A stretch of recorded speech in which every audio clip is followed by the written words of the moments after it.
What's up mga idol? Topic natin ngayon is about sa microphone problem ng SJ8 Pro or mga SJ8 cam. So, yung mic pala ng SJ8 Pro or yung mga SJ cam is problema sa iba is masyadong wind noise. Hindi na nadidinig yung boses natin pag tumatakbo tayo ng 40 kph or 100 kph. So, ang ginawa ko po, umorder po ako ng adapter kang M3 Moto, talagang 400 pesos, TRS to TRRS. Ang silbi po nito is kapag ang gagamitin nyo ang headset ng cellphone nyo at yung mic. Yung mic pala is nakabit na natin sa helmet natin.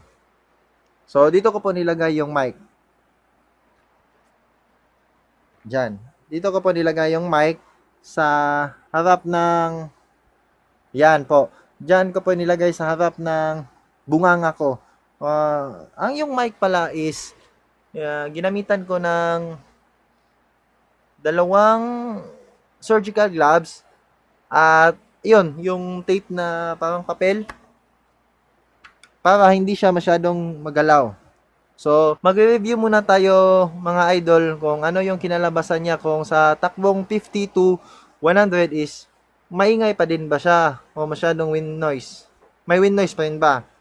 So, ito pala ay nabili ko kang M3 Moto. O ilalagay na lang po natin sa description box yung Facebook page niya. So, maraming salamat po Idol M3 Moto at na-solve yung problem ko about sa mic problem ng SJ8 Pro ko. So, review muna tayo mga idol. So, i-review na po natin ngayon yung mic adapter at yung mic na nabili natin kang M3 Moto.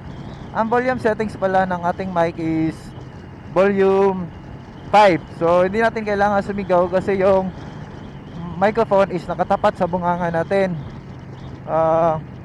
Ngayon, ang takbo natin is 70. So, ewan ko lang, naririnig nyo pa ako. So, try natin mag 80. Yan, 80. 90. Ito po ay nasa 100 na po yung takbo natin.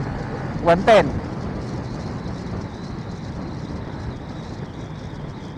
Try naman natin yung boses natin pag mahina yung takbo natin. So, ang takbo pala natin ngayon is 50 plus. Yan po, takbo natin is 100. So, sa lahat po ng nanonood, sana po ay natulungan ko po kayo.